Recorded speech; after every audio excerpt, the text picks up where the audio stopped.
Hello, everyone. Welcome to this the second match in the quarterfinals round of the International Reparations Debate Competition for 2026.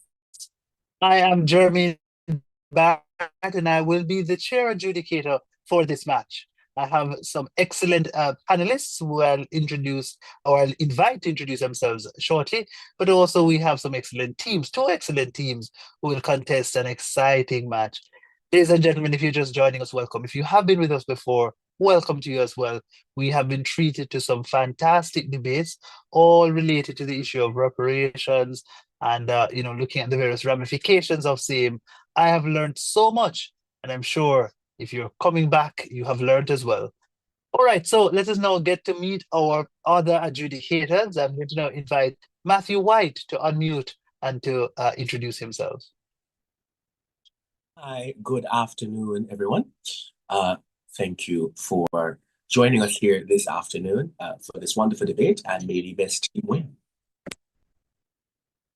Thank you very much, Matthew. And Chantal Hughes, she is the second adjudicator on the panel, second wing adjudicator. Good afternoon, everyone. Good afternoon, everyone. I am very happy to be a part of this panel today. The Center for Reparations Research, UE Press, the Jamaican Association for Debating and Empowerment Limited, the University of Hull, and our main partner, the Repair Campaign.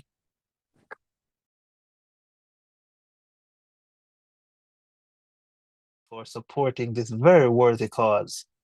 Ladies and gentlemen, having met our judges, our partners and sponsors, it is now time for us to introduce you to the team members, the debaters, the real stars of this show. And so we have on team proposition coming to us all the way from Trinidad and Tobago. We have Fatima, Our Lady of Fatima College. And of course, they're going up against the opposition team, Your Castle High School out of Jamaica.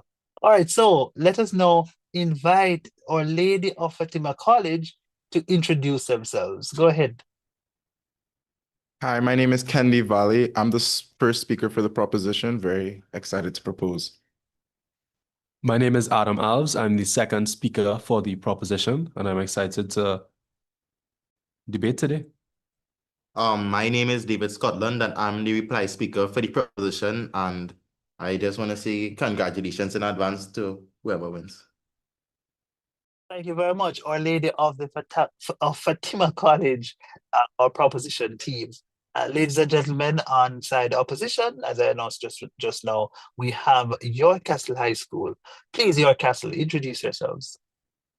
Good morning, everyone. I am Javier Llewellyn, first speaker, and I'm very excited to be here today. Good morning, everyone. My name is Kyrie Riley, and I'm the second speaker. Good morning, everyone. My name is Solange Campbell. Looking forward to a lively rebuttal. All right, thank you very much. All right, so we met our debaters. It's now time to be introduced, and then for some of you, reintroduced to the rules of the contest. So we have two teams, each having three debaters. The first debater will speak for 7 minutes, the second debater speaks for 6 minutes, and the third and final debater, the reply speaker, will speak for all of 5 minutes. All right, after the first two debaters make their presentations, that's the Prime Minister on side proposition, and the leader of the opposition on side opposition, will enter the exciting period of cross-examination, and we'll go through those rules at the appropriate time. We will enter another such period after the second pair of speakers, after the deputies speakers have made their presentations. And then we'll pause for 1 minute. We pause for 1 minute, after which we will allow the reply speakers, the third speakers on each team, beginning with the reply speaker on the opposition team. They will deliver their final salvo in this debate on behalf of their team. And then ultimately, we'll have the final speaker, the reply speaker from the proposition team, will then conclude the debate. Right? Debaters, please be reminded that you have protected times. If you're the first or second speaker, you will be signaled when you've spoken for 1 minute, and when you have 1 minute remaining, our adjudicator, Chantal Hughes, will be our timekeeper as well. And so she will indicate via the chat when you've spoken for 1 minute, when you have 1 minute remaining, when you have consumed the allotted time, and 15 seconds thereafter, you will be signal that you ought to stop because you're out of time. All right. I suspect that is it for us in terms of the rules. And let us now get the debate started. But before we do so, we must have our motion. So Matthew has the motion in hand, and he's now going to read the motion for us. Go ahead, Matthew.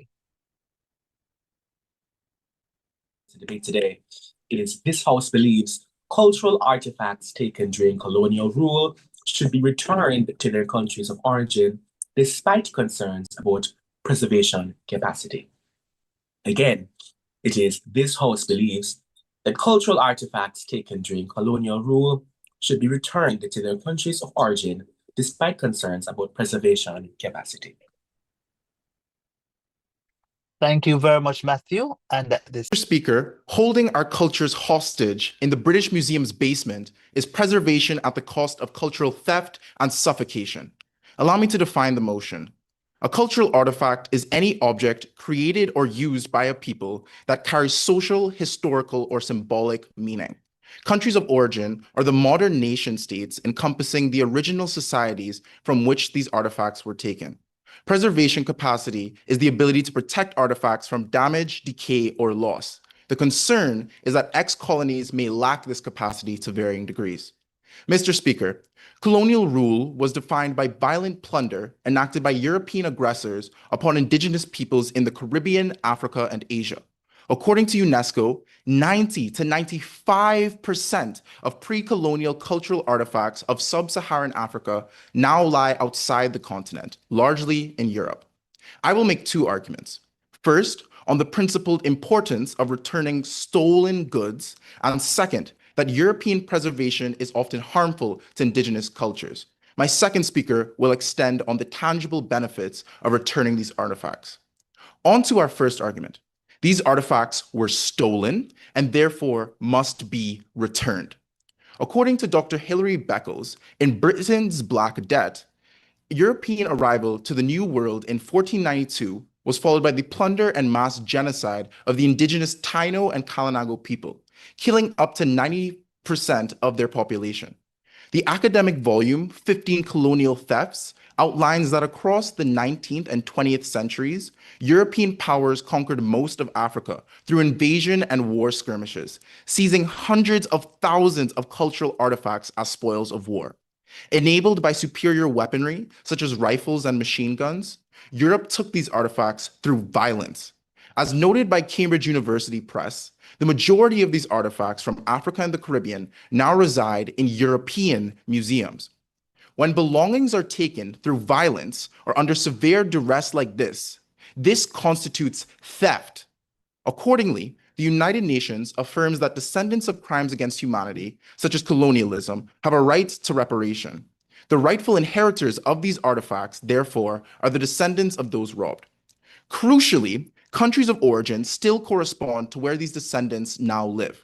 A 2022 UN migration report shows that Africa has low international migration, with most movement occurring within specific African regions.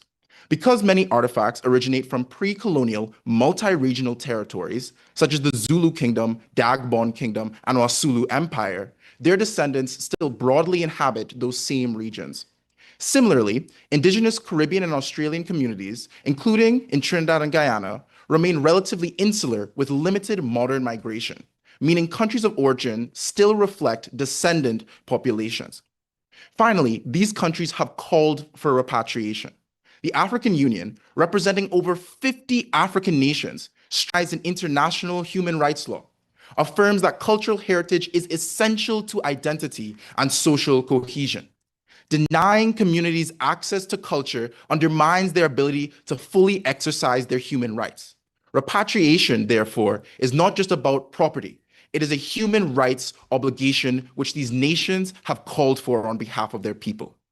Mr. Speaker, at the heart of the colonial lie is the belief that Europe is superior, that it would be good for us for them to hoard the belongings that they stole. But Mr. Speaker, that is a lie we must reject. Theft is only ever theft. Justice doesn't ask the thief's opinion. Incredibly proud to govern. Thank you very much, Prime Minister, for that presentation, for opening the debate.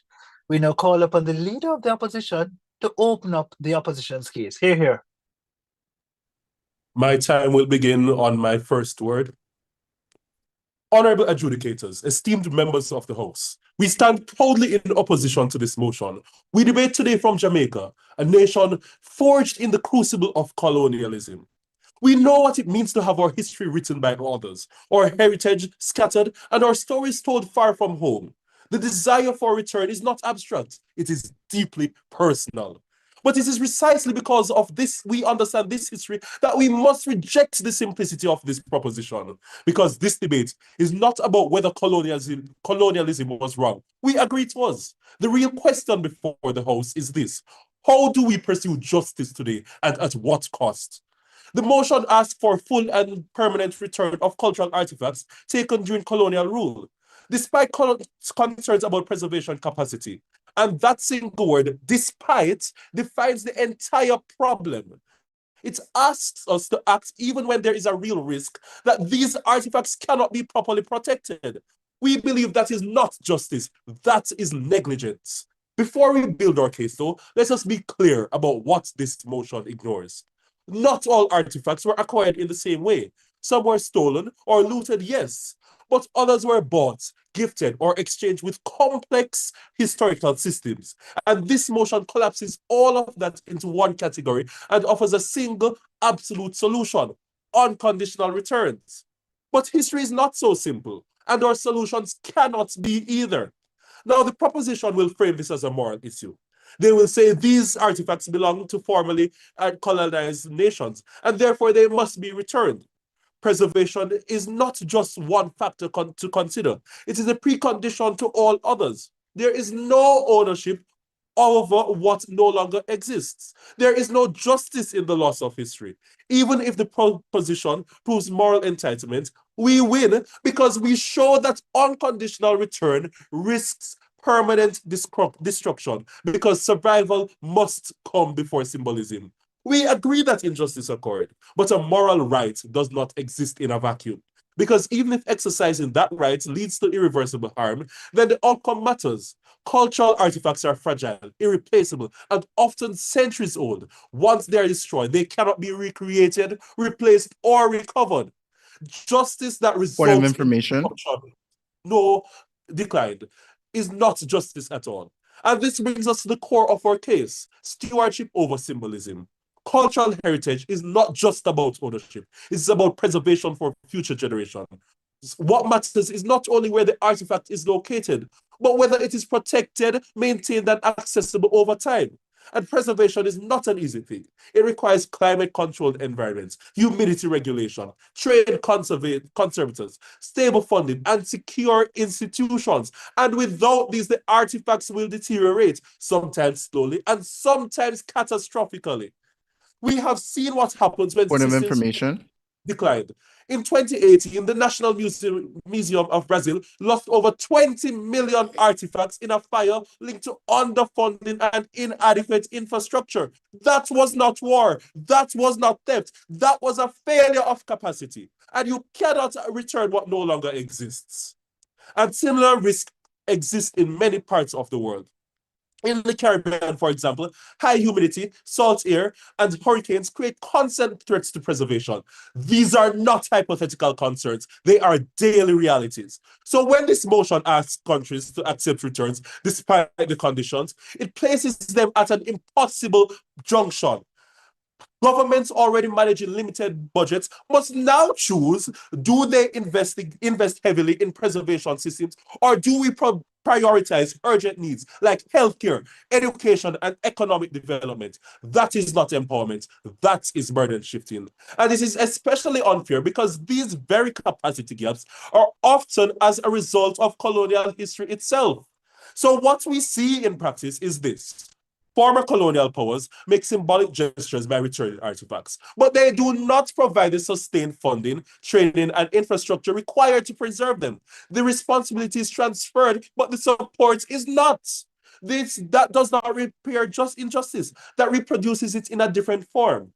But even beyond preservation, the motion fails on another level. It oversimplifies ownership. It assumes that countries of origin are unified, stable, and uncontested. But history will tell us otherwise. Cultural identities often transcend modern borders. In the Caribbean, for example, Taino artifacts represent a people whose descendants are spread across multiple islands and diasporas. There is no single clear claimant. So who decides where the artifacts go? Who controls them? And who gets access? These Point are of not small information. questions declined, and this motion provides no answers. The returns of the Benin bronzes, for example, raised concerns about control and accessibility as authority became concentrated within specific instructions. Questions emerged about whether these artifacts would remain publicly accessible or restricted. Without proper frameworks, return can simply shift power from one elite group to another without benefiting the broader public. And that leads us to another critical issue: access. Our cultural artifacts are not only national symbols, they are shared human history. And museums around the world provide access to millions of people, including students, researchers, and members of diaspora communities. When artifacts are concentrated within under-resourced systems, access can become limited, research opportunities may decline, and global engagement is reduced. We believe that it is possible to balance cultural connection with accessibility, but not through a rigid one-size-fits-all policy, which is why we reject this motion and provide something better. We advocate for reparative stewardship. This means joint custodianship between individuals, long-term and rotating loans, digital reparations to ensure global access, and most importantly, phased return tied directly to capacity building. It means that former colonial powers do not simply return artifacts and walk away, but actively invest in museums, training, and infrastructure to ensure long-term preservation. Honorable adjudicator, we understand the pain behind the motion. We share that pain. We know what it means to want our history back, but wanting something back is not always protecting it. If we pursue return in a way that puts these artifacts at risk, then we have not honored our past. We have endangered it. Cultural heritage is not about where it belongs. It's about whether it survives. So I leave you with this. If in our pursuit for justice, we risk losing our history forever, we have achieved no justice at all. Thank you very much, Prime Minister. I now call upon the leader of the opposition to open the case on behalf of the opposition team. Of course, the opposition team is Your Castle High School. I think actually we're moving to question and answer period 1. Oh, my apologies.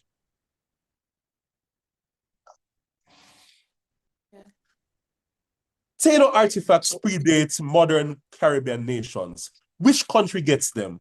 What about the descendant communities? Yeah. Okay, so as I outlined in my speech, largely these people live in the same areas. And in my definition of what countries these would go back to, the countries of origin are the modern nation states within the territories where these original societies existed. Also, even if you don't give them to the exact Taino people, it's a better approximation than being in a European museum in terms of access. And we'd also like to argue that with the displacement of people in modern day societies, for example, the population of Africa is roughly about 2 million, right? 2 million, yeah. Or roughly about 2 million. And we argue that if artifacts are repatriated to Africa, more people of African descent will get access to it than they would in any European museum. Yeah.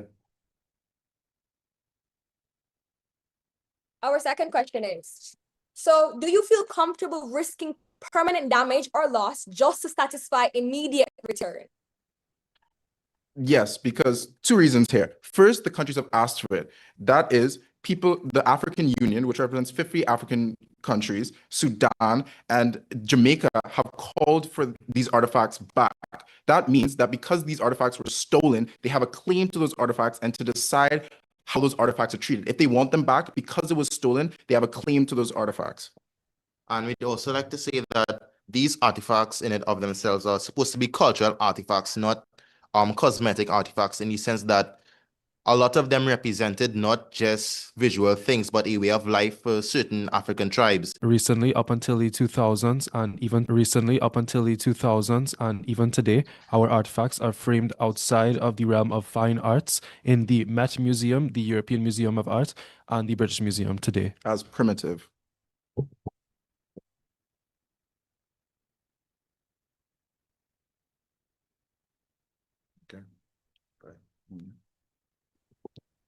Is it our turn to ask questions?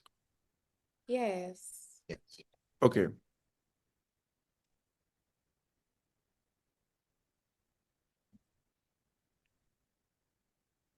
If living peoples like the Zulu, Nso, and Aboriginal Australians don't prioritize preservation, but rather the cultural functions of these artifacts, why does the opposition prioritize preservation? Could you repeat that question, please? If living peoples like the Zulu, Nso, and Aboriginal Australians don't prioritize preservation, but rather the cultural functions of artifacts, why does the opposition prioritize preservation? We prioritize preservation because that is the basis on which all of this stands. Now, we have seen where society is not prioritizing preservation, that leads to destruction. And that is not the hope for us. We also intend to preserve our culture, and these artifacts being preserved can withstand this if preservation is done properly. Also, if we do not prioritize preservation, then the artifacts will not be able to be used by the culture long term. They will use it one time and not at all again. And to add on the basis of the Zulu people and the Australian natives, I believe that that question is framing to societies where All right, thank you. I think you have exhausted 45 seconds. Proceed with the second question, Our Lady of Fatima. So then, based on your response, are you arguing that the cultural beliefs and the way that they have historically used these artifacts are meaningless and that preservation takes precedence over the people who created it? When they originally used these artifacts historically, that was hundreds of years ago. Those artifacts were not in a fragile state as they are now. They're not going to be able to be handled the same way. They have to be treated with care. They're delicate. Thus our argument for preservation. If not the people, if not the countries of origin, what moral authority decides when preservation concerns are sufficiently mitigated to return stolen artifacts? Come again? If not the people, if not the countries of origin, what moral authority decides when preservation concerns are sufficiently mitigated to return stolen artifacts?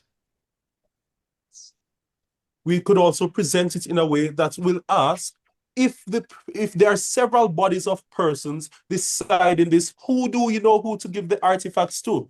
You are asking who should decide whether these need preservation. But I believe it is just a human reality. It is the reality that we need these things to be preserved. How does culture get passed on to the next generation if there are no artifacts to prove that this was culture? It is almost a common sense solution to have them preserved. All right, thank you. Thank you very much to Our Lady of Fatima College and also to York Castle High School for that rather exciting exchange of questions and answers. We now move the debate along with the presentation now from the Deputy Prime Minister from Our Lady of Fatima College. Hear, hear.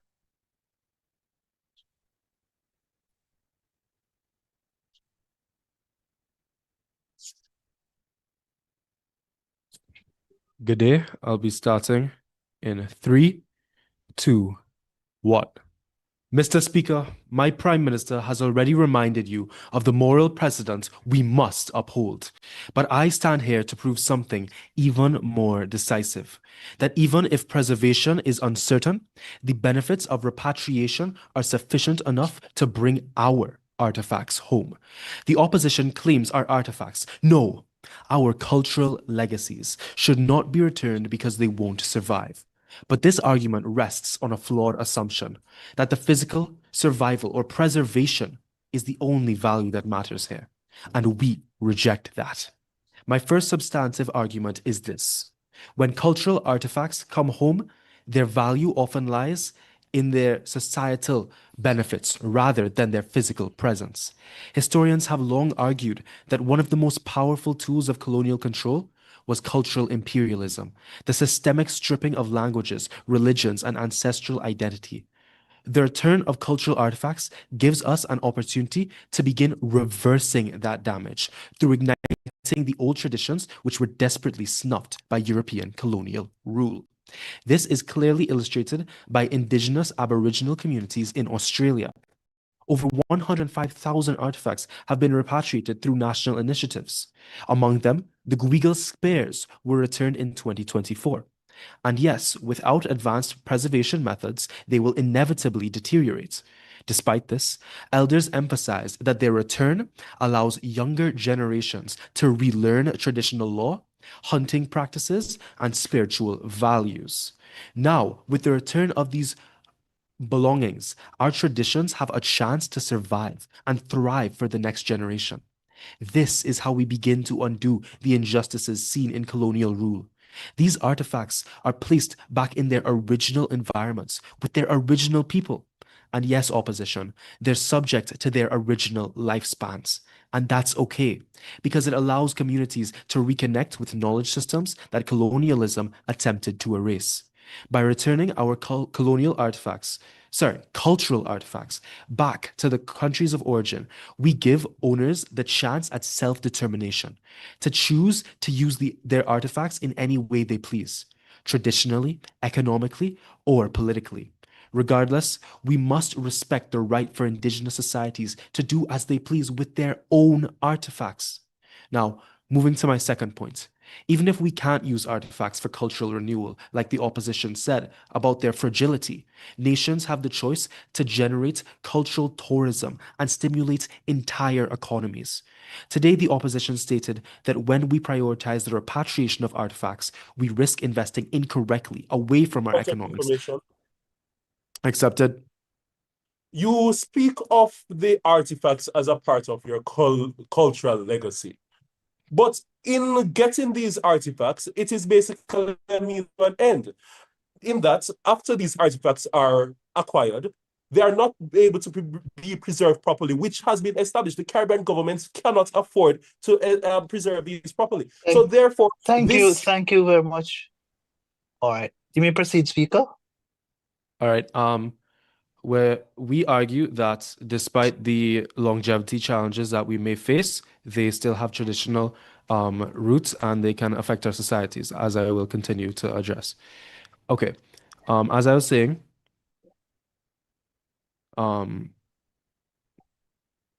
today the opposition argued that when we invest into repatriation, we stray away from our economics and the larger social development. But in reality, we, the government, do not ignore this idea. In fact, we believe in the ideas of the political activist and scholar Kwame Nkrumah, when he said political independence is meaningless unless it is accompanied by economic independence. Our government contends that returning cultural artifacts, in fact, gives the option of economic liberation to ex-colonies, and that is admirable despite any preservational issues. Take Egypt as a case study. While preservational challenges exist, including incidents like the 2025 theft of pharaonic artifacts, we cannot ignore the broader economic impact.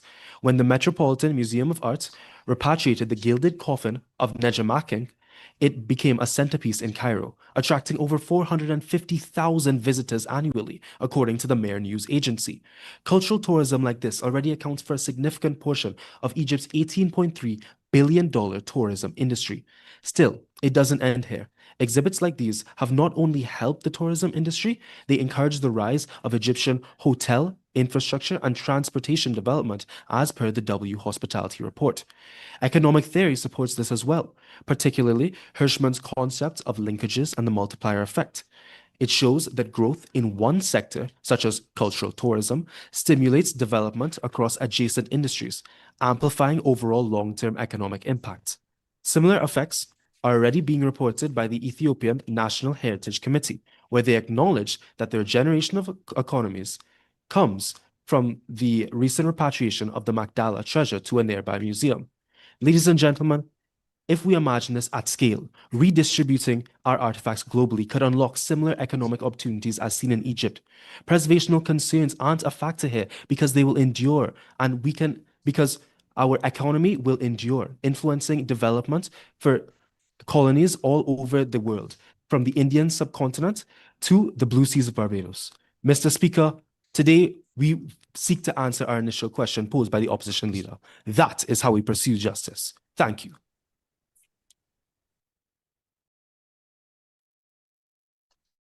Thank you very much. That was the Deputy Prime Minister. We now call upon the Deputy Leader of the Opposition to continue the case from the opposition's vantage point. Here. I'll begin with my next word. Honorable adjudicators, esteemed members of the House, my partner has laid out our court case that cultural heritage is universal, that preservation must come first, and that unconditional return creates legal and practical chaos. My role now is to dismantle the proposition's case and show why their version of justice is not only flawed, but dangerous. Let me begin what they call restorative justice. The proposition will stand before you and speak of righting colonial wrongs. It sounds noble, but let's examine what they're actually offering. The proposition, they will offer you a transfer of ownership, nothing more, because returning an artifact does not rebuild the institutions colonialism destroyed, restore the economic wealth that was extracted, or create a single conservator to protect that artifact for the next century. What it does is shift responsibility. The former colonial power washes its hands. The artifact is gone. Their obligation is discharged. And the receiving country, often still grappling with the economic consequences of colonialism, is left holding the bag. This is not justice. This is a parasitic transaction, a symbolic gesture that allows the former colonizer to exit the conversation while the inheritor of that artifact now bears the full weight of its preservation. Let me ask you this. If a thief steals your family heirloom, keeps it for a century, and then returns it broken and decaying, is that justice, or is it a reminder of the theft itself? The proposition offers you the appearance of justice without its substance. The sovereignty argument by the proposition is a trap, that nations have the right to control Point their of own information. heritage. Declined. But who decides what sovereignty means? The proposition assumes that the modern nation states are the natural and rightful inheritors of all artifacts found within their borders. This is convenient for them because it simplifies this debate, but it's also historically illiterate. In our own Caribbean, Taino and Kalinaga artifacts predate the existence of Trinidad and Tobago, Jamaica, or Dominica as nation states. Those artifacts belong to the people whose descendants are scattered across the region and the diaspora. When we're returning a Taino Zeni to Port of Spain, we are declined. We are not returning it to the Taino people. We are handing it to the government that may have no ancestral connection to it. This is not sovereignty. This is a new form of appropriation. One nation state claiming authority over heritage rightfully belongs to multiple communities. And here's the deeper problem. This model empowers the very centralized governments that are often most unstable, the most corrupt, and the least accountable. In countries where museums are underfunded, where cultural heritage is politicized, where artifacts have been sold by officials for personal gain, the proposition would place these priceless objects directly into that system. They call this justice, we call it reckless. The paternalism charge is a smokescreen. The proposition will accuse us of paternalism. Watch for this. It's their most effective rhetorical weapon. They will say we treat countries of origin as incapable, that we're denying them of their heritage because we do not trust them. This is a deliberate misrepresentation of our argument. We are not making a judgment about capacity. We're making a judgment about conditions, and conditions are not insults, they're facts. When a country in the midst of civil war, we do not send priceless artifacts there. That is not paternalism, that is common sense. When a country lacks climate control facilities, we do not send Point of artifacts information. by a precise humidity control. This is not paternalism, this is responsible stewardship. When a country's borders are porous and decreased traffickers, we do not send artifacts that will be stolen and sold on the black market. That is not paternalism. That is protecting heritage. The proposition wants you to ignore it. Feels like progress. It feels like justice. But what happens after the camera leaves? The artifact sits in storage because there's no display case. Or it deteriorates because the climate control is inadequate. Or it is stolen because security is lacking. Or it is destroyed in a natural disaster because the facility was not built to withstand it. And then when that happens, and it has happened, the artifact is gone forever. Not just from the country of origin, from everyone, from humanity.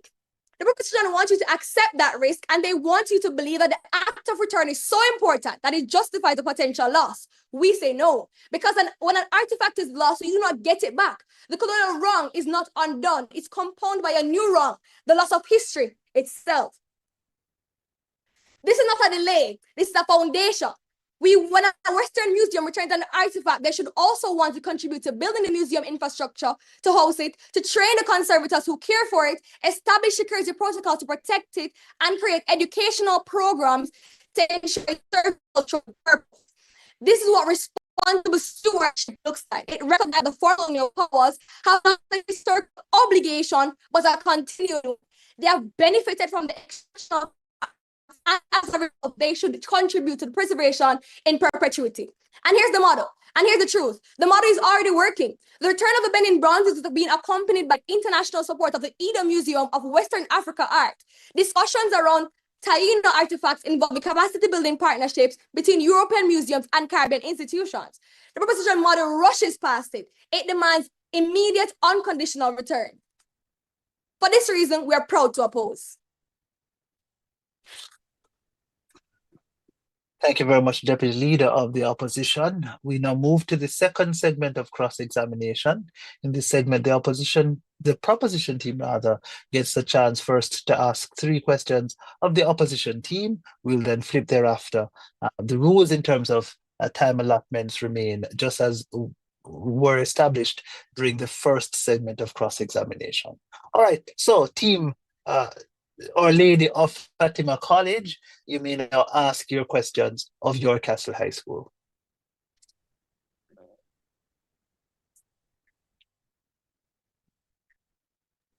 You say artifacts will go into corrupt governments as a baseless assertion. Where was your proof? Could you warrant this?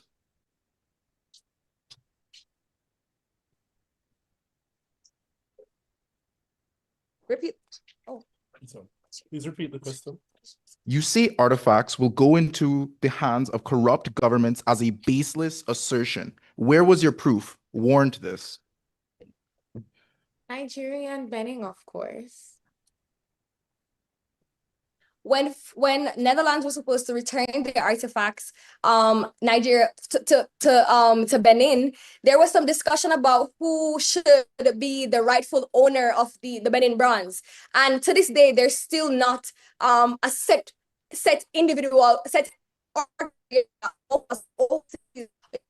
bronze is used for induction, is used for seeing. It is still an ongoing discussion, and there are politicians who are using this argument to their advantage for their own personal gain due to corruption.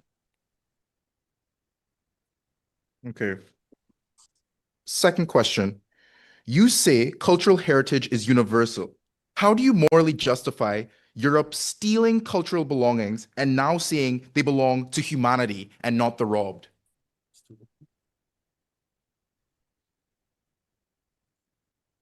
Well, no, it's not about recognition. These artifacts belong to all of us. It belongs to the future generations. We are humanity. We make up each other. Your mother put them at risk. Ours ensure the survival, and you care about the gesture. We care about the object itself and the future generations that are needed to see their history intact, protected, and preserved.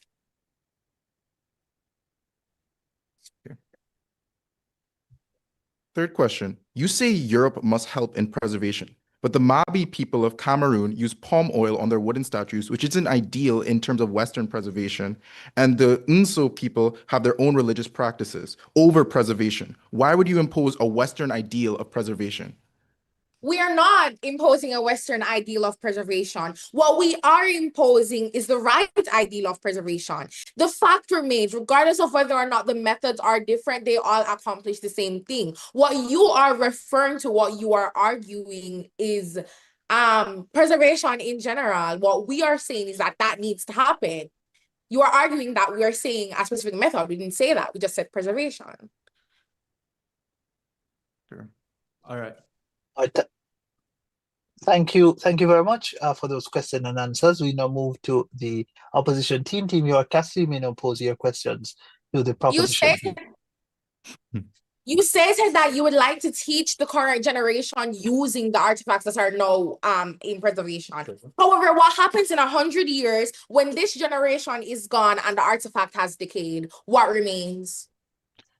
Well, as we've been mentioning down our team line, the main goal of these cultures was not necessarily preservation. They had religious practices. So, for example, the Nso people would throw water on their spiritual statue Ngonso, which isn't ideal for its preservation in terms of living for forever. But what is the point of a cultural artifact if it doesn't have a cultural life? Longevity isn't the meaning of life. It is how that life is lived.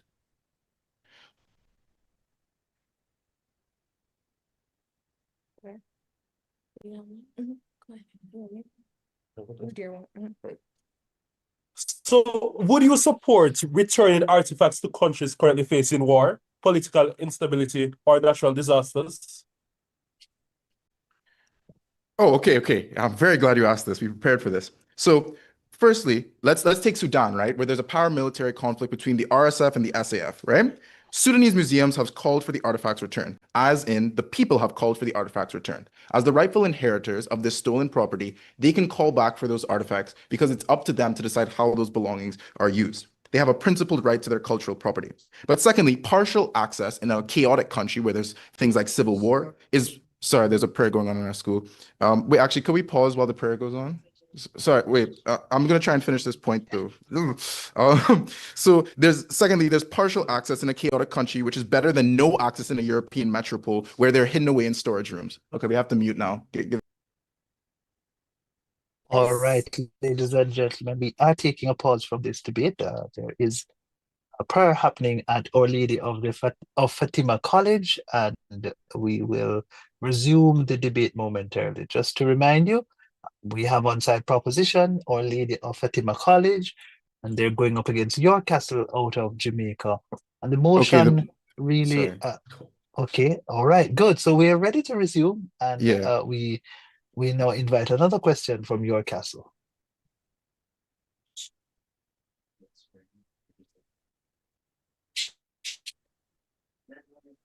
Are you ready for us to resume? Yeah. Okay. Yes, you may ask your second, your another question. This is your Your third main, question, right? York Castle? yes, sir. Your main argument is cultural longevity. However, I keep asking, in 100 years, this generation of people will be long gone, and the artifact that we have removed from preservation will be Is decayed. there a question there? Yes. How can cultural longevity exist without preservation? So what we are saying is that cultural longevity is not about the physical artifact itself, but you can talk about the fact that a lot of the things that have been carried across generations are not physical, but they are traditional, in the sense that these religious practices that these indigenous people had were lost because they lost the artifacts. If we give back the artifacts, they can bring back the tradition, which then allows them to continue their traditions. And on top of this, these cultures have existed for hundreds of years, and they have kept their cultures for hundreds of years with the artifacts. So are we to say that they can't learn how to recreate these artifacts and whatnot when they are given back? Thank you. Thank you very much. All right, thank you to both teams for this segment of cross-examination. Ladies and gentlemen, we'll now pause the debate for 1 minute ahead of the speakers presentation. When we return, we'll invite the opposition reply speech, followed by that from the proposition. Teams, your 1 minute pause begins now.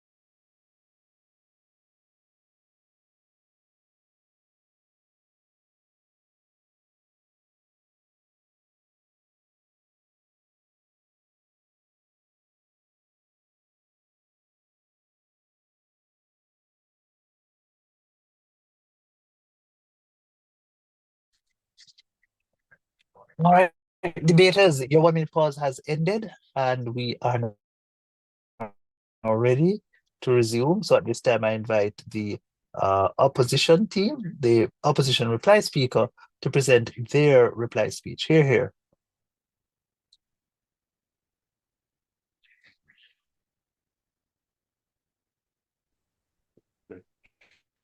Honorable, on my next word, my time will begin. Honorable adjudicators, esteemed members of the House, picture this: a centuries-old Taino Zemi carved with care, resting in a climate-controlled glass case.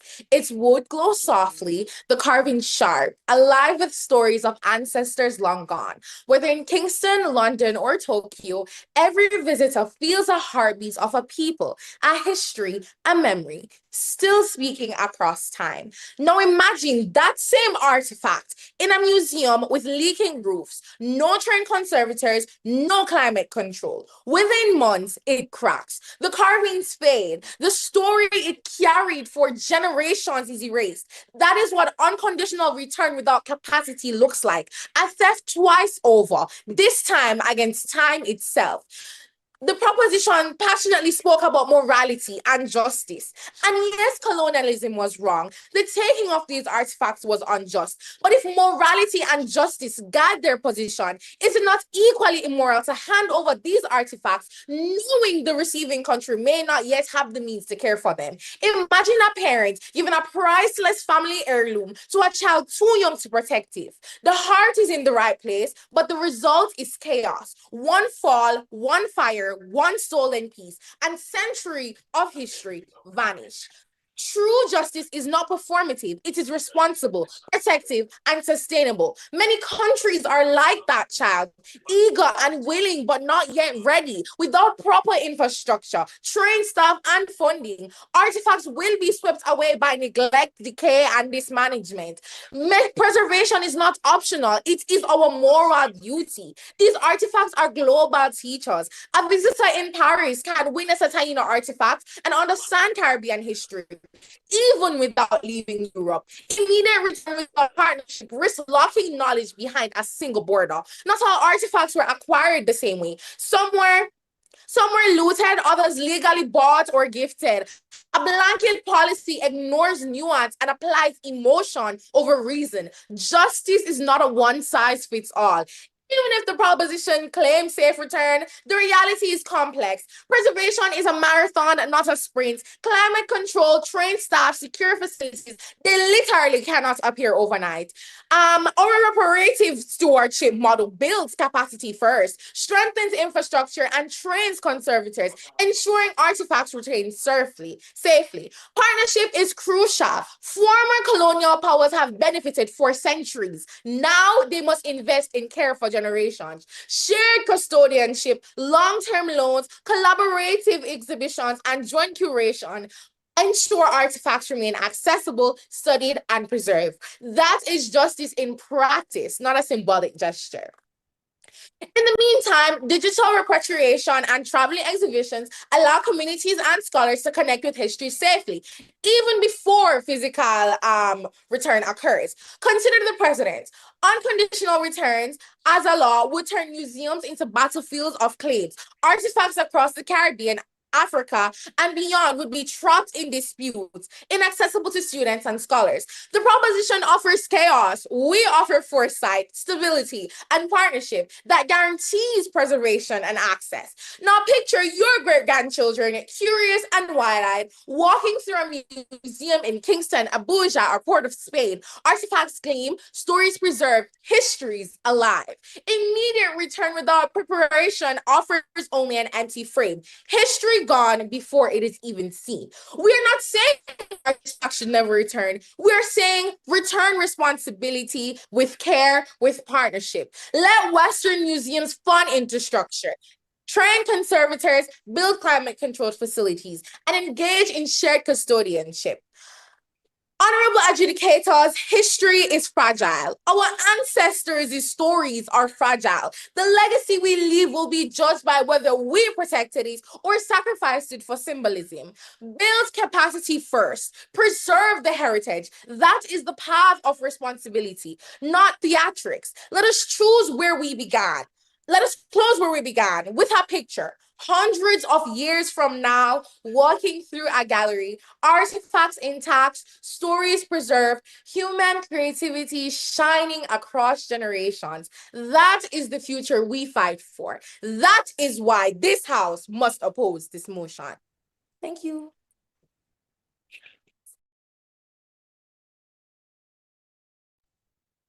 Thank you very much. That was the third speaker, the reply speaker from your Castle High School, representing and concluding the case of the opposition side. We now call upon the final speaker in our debate, the third speaker from Our Lady of Fatima College, to conclude the proposition's case and the debate overall. Hear, hear. Can I be heard? Yes, you can be heard. Yeah, I begin in 3, 2, 1. Mr. Speaker, for centuries, the African continent and its people have persevered through discrimination, mass displacement, and genocide.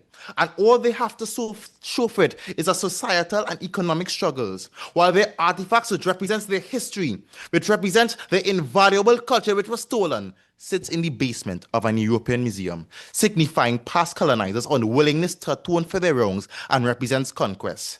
And that cannot be right. Mr. Speaker, the opposition said that we are like children, and I will not allow the degradation of our ancestral traditions because they have imposed in colonial ideas of preservation over our cultural traditions. Mr. Speaker, the opposition claims that European museums preserve the artifacts out of goodwill. But allow me to reiterate that many cultures never intended these objects to be preserved. Ritual items and tools were meant for use and natural decay, and have been there for centuries, making forced preservation a form of cultural disrespect. Secondly, my speaker showed that the UN affirms that people have a right to their cultural heritage, making repatriation the ethical duty regardless of other conditions. These countries of origin allow these artifacts to be correctly represented. This is proved by the French government commissioned SARS survey report, which admits that European museums function as archives of colonial violence. So, Mr. Speaker, the opposition also made speculations that sending the artifacts back to their homeland is canny to erasing the cultures they represent due to threats of preservation. But allow me to remind them when the real cultural erasure took place. It took place when the European powers conquested, displacing millions of Africans while they stole their artifacts. So, Mr. Speaker, if this is the case, how is the solution keeping the artifacts in an European museum basement? It is not. Even if they have a relatively short lifespan, these artifacts represent an opportunity for these countries of origin to reclaim and rebuild their culture despite its dissolution. We believe that it is of the utmost moral importance that these African countries are at least given the opportunity to renew their culture and decide the fate of their belongings. Mr. Speaker, they also spoke about digital repatriations, and I am glad. So why not send the artifacts back and have the people who have access to digital repatriations use it? Mr. Speaker, the African communities have no access to these artifacts as of current, while the European and the diaspora can use online methods of accessing these artifacts. And Mr. Speaker, to summarize our case, in our opening, we brought forth the truth that most of these artifacts were stolen through violent colonial conquest and were obtained through incomprehensible violence and manipulation. We then layered this with the US declaration that descendants of similar crimes have a right to repatriation. This is important because we then prove that these countries still largely represent the descendants of the robbed, not just random scattered individuals, meaning that they have a moral right to the artifacts despite any lack of preservation capacity. And not only do they have it, but have repeatedly tried to exercise it on many occasions, showing that they desire to have their artifacts, and this desire should be honored. After this, we stress the fact that European preservation misrepresents and misunderstands indigenous culture and the true purpose of these artifacts. We did this by showing that the preservation methods used and the principle itself risks disrespecting beliefs of the indigenous cultures they come from. They think the artifacts are beautifully displayed. But then we expose that on top of this, the vast majority of the artifacts are kept underground and unseen. This means that they do not serve any purpose for cultural identity and renewal, but simply as surfaces to collect dust. And this violates the right to culture as enshrined in the international human rights law. In our second speech, we then emphasize the importance of these artifacts, not only as the physical objects, but as the history they represent. And that widens the pathway to cultural renewal, a step to correcting the harms of slavery, irrespective of how long they last. After this, we prove that states can economically benefit from the artifacts, nullifying the concerns that the opposition has about economics. Rather than the Europeans benefiting, rather than replicating what the Europeans did with labor during slavery, exploiting what is ours. Mr. Speaker, the lifespan of these artifacts doesn't matter if they don't help the people they were stolen from. As early as the 1920s, Egypt demanded the return of artifacts, yet British museums kept them under the guise of preservation. And to this day, these artifacts remain locked away and unseen. And Mr. Speaker, we will not wait for more centuries to begin cultural healing while these artifacts are imprisoned in an European dungeon. Mr. Speaker, we proudly propose the motion. Thank you very much. That was the third speaker. The reply speaker from Team Our Lady of Fatima College, concluding the proposition and the debate overall. All right, ladies and gentlemen, we as the adjudicators, we will now leave to reflect on what we have heard. We'll return shortly with the results and some analysis. Stay tuned.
The Center for Reparation Research is thrilled to launch this International Reparation Debate Competition. This International Reparation Debate Competition that we launched today for secondary schools is one of our most important projects.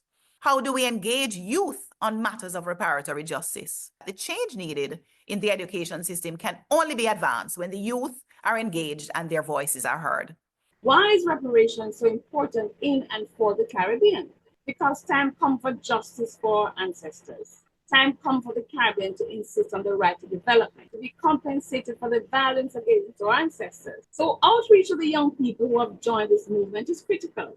There is no mass movement that isn't a youth movement. And we certainly want reparations to be a mass movement. So it's really exciting, though, to have a regional stroke international debating competition. And I'm looking forward to your participation as you construct your arguments for and against, remembering that the 10-point plan for reparatory justice is our guiding framework for the areas in which we are demanding compensation, because we certainly want to impact the public opinion and awareness in Europe. So it's fantastic to have the United Kingdom participating as well. So why is it important for youth to be involved in the reparation movement? Being involved in the reparations movement is critical to youth if one is to know their history so that they can understand why their societies are functioning as they are today. The future of the countries we live in are dependent on the current situation that exists today in our countries. And these current conditions were created by the past, including indigenous genocide, African enslavement, indentureship, and colonization. Being involved in reparations is about seeking justice, seeking a way to reduce inequalities in our own countries and then in the broader world. It's about seeking a more peaceful and balanced world where global problems are solved in partnerships, not in isolation. I believe the sponsors are hoping this competition will allow our youth to gain knowledge about the past so that as young people, you'll be able to make better decisions in the future and make our countries better places. We know that we need to understand stories about people that look like us. So the fact that so many of you young people have registered was so encouraged by your enthusiasm and your passion for wanting to enter this debate. It is so important. It's just at the core of who we are that we need to understand where we come from, understand our true history, and having a debate competition on this particular topic is such an important milestone to have a real conversation about repair. And the fact that our young people were so articulate with their presentations and to ensure that we keep educating our young people, because you are the future of us and are the Caribbean's a sustainable future. So congratulations, everybody. We are looking forward to the debate. Encourage everyone to join the debate. Thank you so much, all. Education about the history of the oppression of a people can either be a tool for liberation or a tool for reinforcing trauma. What allows for education to be one or the other is not the topics taught, but how they are delivered. Therefore, we, the proposition, would like to firmly state that teaching the history of the transatlantic trafficking of enslaved Africans, or TTEA for short, does significantly more harm than good, not because of the topic, but because of the current pedagogical approach taken. Your average high schooler learns about the transatlantic trafficking in enslaved Africans through a rigid, standardized curriculum. They are taught by a teacher who is expected to simply deliver information, often in their own liberation. It discourages dialogue, reflection, and consciousness raising. This is what he calls conscientization. The teaching of the transatlantic trafficking in enslaved Africans today in many classrooms still follows this harmful pattern. When this topic is taught in a banking method that assumes dichotomy between human beings and the world they live in, Freire says an individual is a spectator rather than a recreator. This kind of teaching doesn't empower, it conditions students to fit into a world shaped by oppression rather than resist it. And that is why we say it does more harm than good, because it teaches history in a way that keeps students passive, not engaged. We learn about Oladoye Equiano, we learn his name, we learn that he experienced this and he wrote an account, but do we open the book and study it and analyze it and discuss it with our teachers the way that Israeli schools discuss Elie Wiesel's Night of the Holocaust? The opposition says they want students to learn about the slave trade and the enslavement of a people. And of course, we all want all students across the world to have reverence for this grave and absolutely horrific period of history. And we do this with the intention that learning about it can empower them to challenge the lingering legacies of racism and inequality. However, defending the status quo, which our opposition seeks to uphold and claims offers us more good than harm, will not offer us this. This is not remembrance. This is not reverence. And when you trace the system back to its roots, you realize that this is not our system at all. Accepted. The fact that students today are not just learning about the brutality, but also about the resistance, the rich civilizations before slavery, and the ongoing legacies, creating empowerment more than harm.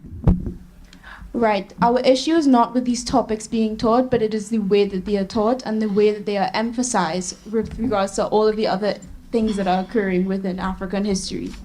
To continue, our education system was inherited from Britain, a colonial power that had no interest in nurturing Caribbean identity or liberation. And what good can we expect from teaching this topic when we are continuing to do so in England's pedagogical approach? Even worse, as you mentioned, African history is taught in the Americas and Europe as though it began with slavery. From primary school, students are introduced to African people not through the glory of their kingdoms, their intellectual traditions, or their achievements, but through their chains. Why is it so hard for you to name a single black figure whose legacy is not defined by resistance or white oppression? Why is it that we teach about Toussaint and Nani but not Imhotep, Mansa Musa, or Queen Nzinga in the same breath? This should be taught first. And compare this to how the Holocaust is taught in Israeli. This is taken from the Israeli Ministry of Education. Point of information. Declined. Children are introduced to the brilliance of their culture first, their thinkers, their faith, and their resilience before they are taught about genocide. Their oppression is contextualized within a legacy of strength, not as the first chapter. If that isn't a pedagogical problem, then what is? When slavery is taught primarily as a story of powerlessness and victimization, with the current banking method of pedagogy, it does more than inform. It deeply affects the psychological development of students, particularly those of the African diaspora. During adolescence, a critical time for identity formation, as described in Erikson's theory of psychosocial development, students are particularly vulnerable to internalizing messages about their race and their place in history. If the dominant narratives they encounter emphasize subjugation or this constant need to fight without also highlighting pre-colonial civilizations and agency, students may inherit a sense of trauma and inferiority. Claude Steele and Joshua Aronson's 1995 concept of stereotype threat shows that students underperform when they fear confirming negative stereotypes about their group, a common experience for Black students navigating a curriculum saturated with ancestral suffering. In classrooms where Black students only encounter these narratives and are rarely offered examples of greatness before colonial times, they are more likely to fear confirming negative stereotypes about Black intellectual inferiority. And yes, this study found that this did significantly reduce their academic performance. In contrast, we argue for emancipatory pedagogy, which views students as active co-creators of knowledge and encourages reflection, dialogue, and transformation. We want students to read and discuss the first accounts, and this should be a mandatory part of the curriculum, not an option. Additionally, students should be first met with pre-colonial history that showcases the richness and strength of Africans from various tribes and kingdoms before delving into the horrors of the slave trade. Through student-centered dialogic approaches, this topic becomes not a detached narrative of victimhood, but a pathway to critical consciousness where students develop an internal locus of control, a sense of pride, and the tools to challenge injustice. When classrooms prioritize empathy, voice, and critical inquiry over memorization, the teaching of the TTEA can become what Freire calls a practice of freedom, not oppression. We are fully justified in arguing that teaching the history of the TTEA causes more harm than good on the basis of the heavily flawed pedagogy. In parliamentary debate, motions like this are evaluated based on the status quo, meaning how things are actually occurring now. As such, the opposition cannot shift the debate by suggesting that in some ideal future it could be taught differently or argue on the basis of the principle. We are debating the present, and the burden is to defend the way that it is taught now. Thank you. All protocols observed, the opposition remains resolute against the motion. This House believes that the teaching of the trafficking of enslaved Africans causes more harm than good. We in the opposition agree that there are flaws in the method, but we argue that even in its current form, teaching this history does far more good than harm.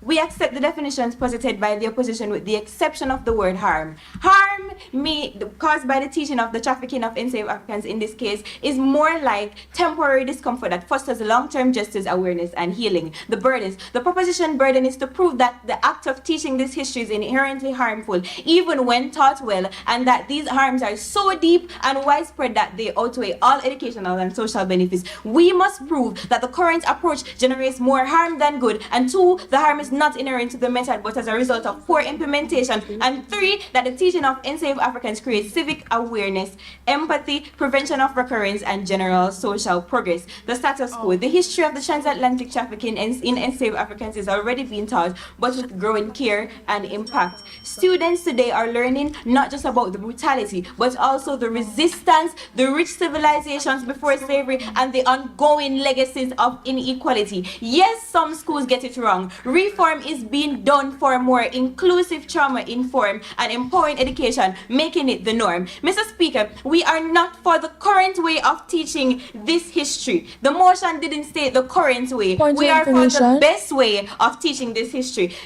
Allow me to rebut. And this best way is trauma-informed teaching. This would be training teachers to handle emotional topics with care, no graphic reenactment, use check-ins, and create safe spaces. This builds resilience instead of re-traumatizing students. And 2, balancing the story. Don't stop at brutality. Teach about African civilization, resistance leaders like Nani of the Marus, and achievements of the African diaspora that restores pride and identity. 3, we would center real voices, use person accounts, African scholars, and cultural sources to humanize the content and shift away from cold textbook trauma and link the past to the present, which will let students reflect through debate, which is already being done, and modern connections to racism and justice. This transforms discomfort into action and purpose, including Black educators. Involve Black voices in teaching is as authenticity, prevents tone deafness, and build trust in diverse classroom. This is credible as the RAN program has a similar approach, and it has proven to be working, as it has a 94% increase in the racial unity and empowerment.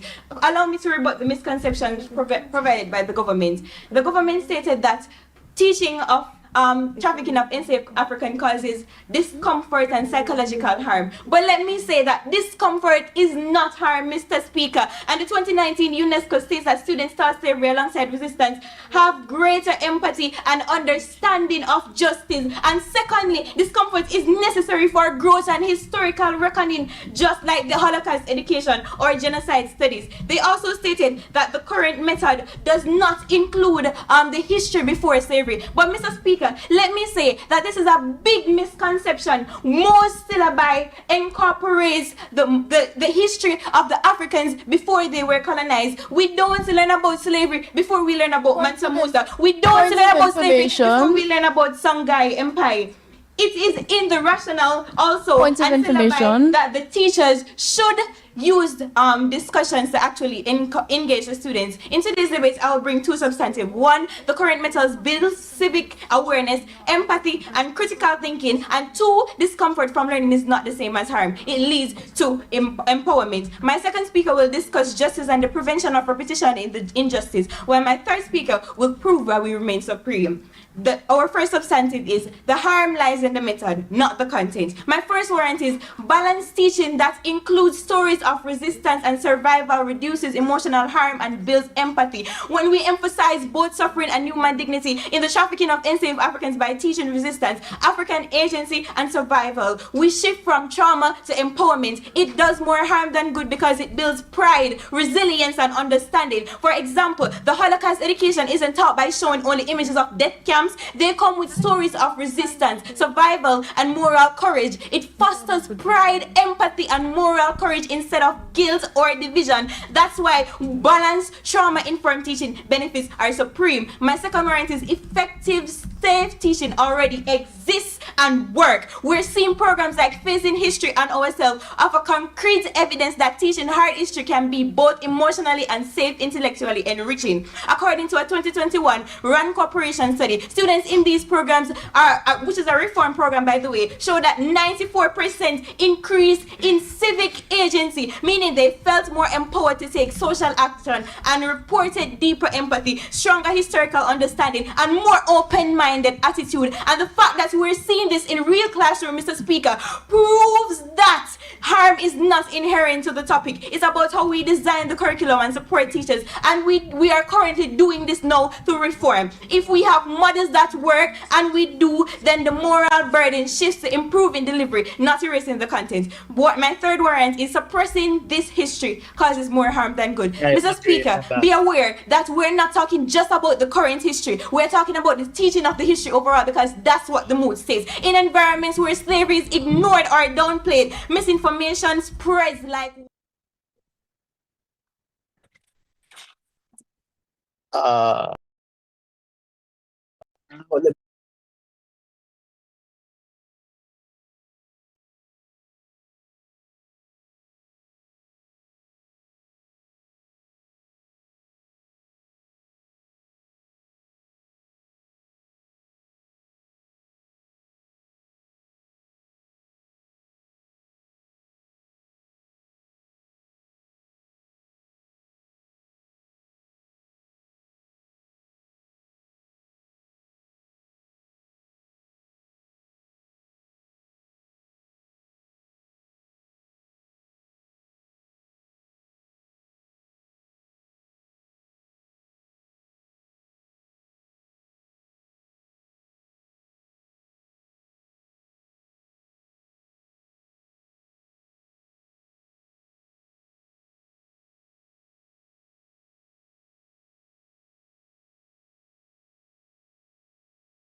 Ladies and gentlemen, welcome back to the conclusion of this match.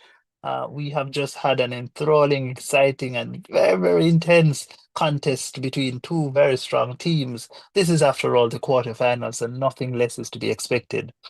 We had on-side proposition Our Lady of Fatima College out of Trinidad and Tobago, and they went up against York Castle High School out of Jamaica. Before I get into the oral adjudication report, I just want to pause to acknowledge the fact that today, March 25th, marks an anniversary, an international recognition for the descendants of enslavement and the atrocities that would have been meted out during the period of enslavement. And word is that the United Nations have just declared, the United Nations General Assembly have just declared that slavery, a period of enslavement, marks the greatest violation ever wrought upon humanity. And that is, in fact, the case. I certainly endorse such a stance. So, again, ladies and gentlemen, today is a day when we should all pause to reflect and read and learn a little bit more about that most painful chapter of human history. All right, so with that said, we move into the analysis of this debate. The two teams that contested did very, very well. I would just want as well to pause to commend them. I was just Lord. blown away by the research and by how just absolutely on point and passionate the speakers were. Now, the debate centered around whether or not we should, those who now possess the artifacts from the former colonized places of the world, the Caribbean, Africa, and so forth, whether those European powers should return those artifacts with the condition, or unconditionally rather, or should we consider it as being justified, the fact that they oftentimes point to the condition of how it is that the artifacts will be preserved and the lack of capacity to preserve those artifacts in the countries of origin as being a basis for retaining them. All right, so Our Lady of Fatima contends that there is a kind of legal and sort of universal principle that governs the demand and the right of peoples, contemporary peoples who are the descendants rather of those persons enslaved and shackled and oppressed within the period of enslavement and colonialism, that they have a right to have access to what is effectively their property. And they say to us that that ought to be not contingent on preservation because of the fact that many of these artifacts are used culturally and have cultural significance, and the cultural significance and the utilization of them is not, with a view to preserve them indefinitely or for posterity, but that how it is that they're used in ceremonies, for example, may very well be in ways that degrade and destroy them, but it's a part of the cultural expression of these people to which they have a right, as Fatima puts it, right? Fatima also gives some very gripping sort of statistics. Over 90% of artifacts have been taken from Africa and are now housed in Europe. Some of them are on display, the vast minority of them are on display, but the vast majority of them are placed in basements, not being accessed, not being exhibited for the peoples of the world, even Europeans, to have knowledge of them. I think it was 93% of those artifacts are boxed away in the cellars, in the basements of European museums and so forth. Now, we get this idea from York Castle, and it's consistent. York Castle tells us that the artifacts must be preserved for posterity. That it's almost as though it's not so much that it is the right of the current peoples within these spaces to have access to them, the peoples of the countries of origin, who now live there, who can trace their lineage to those people who would have created these artifacts to begin with. But that property rights is complex, and the fact that the Europeans would have invested effort and resources in preserving them until now grants some degree of property rights to Europeans of these artifacts, right? We feel that even if it is that we're to buy that, And we think that it's a compelling line of argumentation.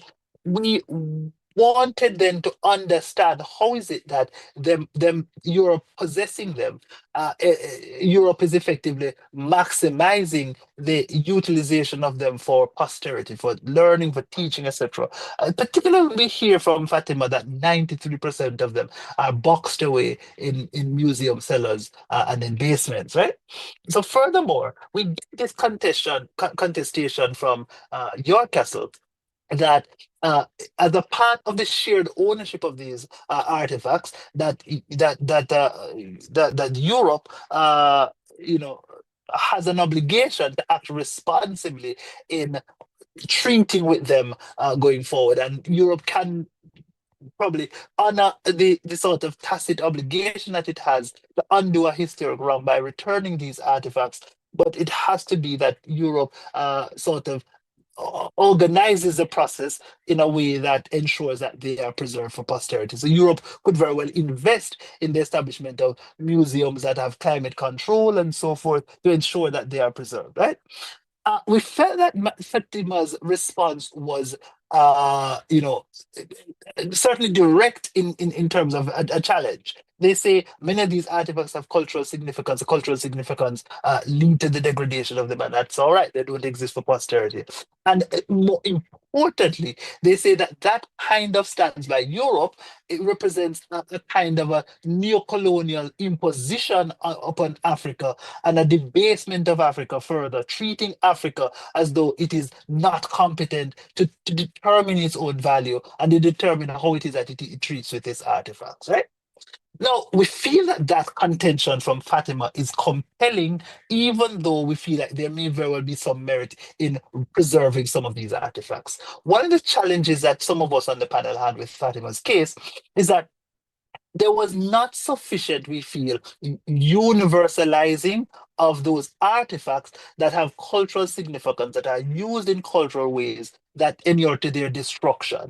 We're not sure of the millions of artifacts that Africa has lost to Europe, whether or not many of these, we don't know what proportion of these are to be categorized as such. And so we felt like it would have been necessary for there to be some greater sort of scaling of that particular consideration so as to make it even more impactful.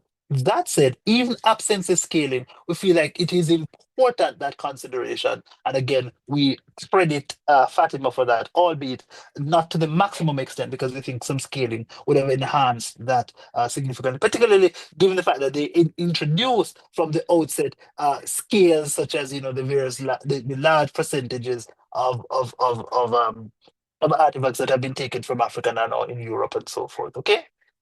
We get from Fatima as well the question of or information that leads us to recognize that beyond the cultural sort of value that these artifacts can present to Africa and other such spaces, the countries of origin, that there are modern ways in which they can be used for economic gain. We hear about the Cairo Museum and that sarcophagus that was, brought back to Africa and displayed, and it led to massive numbers of tourists coming and leading to a significant economic windfall, if you will, for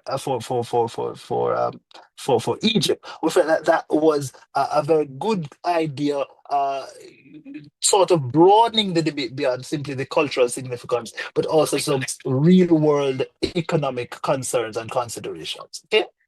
Now, the final consideration we have is the question of to what extent is the demand for preservation so great as to dismiss the cultural ways in which things are used that may very well destroy them, but a culture not to have the right to use what is originally its in a way that destroys it, even to the extent that it doesn't necessarily have greatest capacity in the future after it's destroyed to preserve its own culture or to pass it on for posterity, or the culture not to have that. And we felt that Fatima does a really, really good job of proving that one, there's the greatest sort of obligation exists, or the greatest right exists by the peoples who are alive today to use it however they want, one. And secondly, there are ways in which it can be used for posterity. Final point I'll make in terms of, sort of putting a cap on this debate. We felt that if culture is so significant, if promulgation of people's identity and so forth are such important concepts, well, when we hear that massive quantities of the artifacts are housed in basements in Europe, in cellars in Europe, we don't know, we don't understand why it is that condition, that status quo reality, does in fact still lead to the maximum or maximizing of the shared cultural values that I think both teams would want to realize to a greater extent, right? And so we felt that we're not understanding. And then furthermore, importantly as well, if it is that the artifacts exist in Europe, we're not sure how it is that it is enhancing the culture, where the culture within the countries of origin, in as much as those cultures exist largely in the Caribbean, in Africa, and are not interacting with the artifacts. And in fact, we heard about a shield where, because it has been lost, the culture also has diminished in like manner. All right. So those are some major considerations that we have in this debate, albeit a very strong contestation of ideas we had between both teams. We want to congratulate both teams. We thought that the team that wins with a strong 283 points. So congratulations to that. You will hear that team's name announced shortly. And then, of course, coming second is the team with 277 points. So 277 points to the second place team, 283 points to the winning team. And the winners of this match in the quarterfinal round of the international reparations debate competition. Moving on to the semifinals is, ladies and gentlemen, team Our Lady of Fatima College out of Trinidad and Tobago. Congratulations to Team Proposition.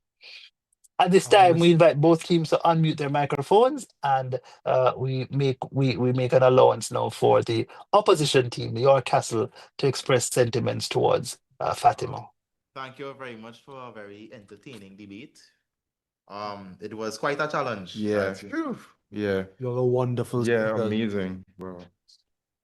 All right, that sounds like Fatima going first. York Castle, do you have anything you want to say? Of course. Thank you for being good competitors. It was a lovely debate.